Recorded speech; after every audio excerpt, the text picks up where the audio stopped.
কিরে ভাতিজা, কি অবস্থা তোর? ভালো, আপনার? এই তো ভালো। তোমার আব্বারে তো খোঁজ দিলাম, তোমার আব্বারে ফোনে কেরা যেন গালাগালি করতে আছে। কেডা?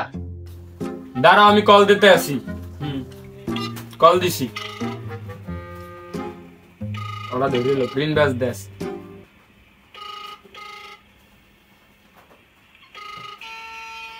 হ্যালো, আসসালামু আলাইকুম। ওয়ালাইকুম আসসালাম। কেমন আছেন? হ্যাঁ, ভালো আছি। তুমি কেমন আছো? এই তো আলহামদুলিল্লাহ ভালো। হ্যাঁ, ভালো আছো না? হ্যাঁ, তুমি কার সঙ্গে আছো? আসি তো ভাতিজা রাহানের লগে।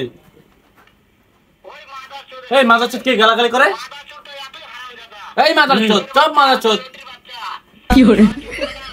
চুদির বাটা বলে যায় শালায়। এই মাদার চোদ, হারামজাদার আমি সামনে পাইলে একটা এমন একটা চটকানে মারবো, শালা মাদার চোদ। তুই মাদার চোদ, তোর বাপ মাদার চোদ। কে আরে মারবেন কে? কি করছে? কোন আশেপাশে বসা? আবার মাদার চোদ বলে। হ্যাঁ, তুই চুদির বাটা, তুই শুয়ারের বাচ্চা। তোর চটকানে দেবো তোর সামনে পাইলে, লটির বাচ্চা। আরে মারবেন কাউ? কি করছে? তাই নাকি? হ্যাঁ, মারবো শালাকে। তোমার তালাক মারতে চাই। হ্যাঁ, ছোট বাচ্চাকে আমি দেখা কি করে? তোকে মারবো শালা শুয়ারের বাচ্চা। মাদার, তুই মাদার চোদ, তোর বাপ মা। দেখছোস কি গালাগালি করে? তোর আব্বার দাই কবি, তোর আব্বা বলে মাগি নেশা করে।